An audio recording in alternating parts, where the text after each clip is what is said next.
గొర్రెకి దరువు ఈ విధంగా దరువులు పడుతుంటే ఒంటికి భయం పుడుతుంది ఈ గొర్రెనా కొడుకులకి. ఆంధ్ర నుంచి ఎవరు పర్మిషన్ తీసుకున్నారు? ఈ ఊర్లోకి రావాలంటే పర్మిషన్ కావాలి కదా, ఎవరు పర్మిషన్ తీసుకున్నారు? తెలియ నువ్వు చిన్న పిల్లాడి కాదు, పాలు తాగట్లేదు.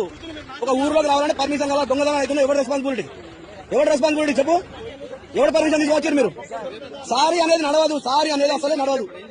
దేవుడు మా దేవుడు నాడు మోకరిల్లి మొక్కి వెళ్ళిపోండి, అంతకు మించి ఏం లేదు. అక్కడ మహాలక్ష్మి టెంపుల్ ఉన్నాయి పద, మొక్కి వెళ్ళిపోవాలి, పాప పరిష్కారం జరగాలి పద. మొక్కి వెళ్ళిపోండి. మీకు పరిష్కారం కావాలంటారు కదా, మీకు చెప్పడానికి వచ్చింది కదా, మాకు నమ్మకం లేదు. మీరు క్రిస్టియన్ ఒక్కరు కూడా లేరు ఊర్లో, ఎట్లా వస్తారు? ఎవరు పర్మిషన్ తీసుకున్నారు సార్ చెప్పండి. ఉన్నారా? సర్టిఫికేట్ చూపి, ఎవరు పర్మిషన్ తీసుకున్నారు? పర్మిషన్ లాటిన్ రూమ్ రాష్ట్రం వచ్చి పర్మిషన్ వచ్చి మీ ఇష్టం దిగేసిపోతారా? గ్రామంలో ఆంధ్రాకి వెళ్ళి ఇక్కడ దాకా వచ్చినట్టు కృష్ణుడు కడ్డావని చెప్తారా?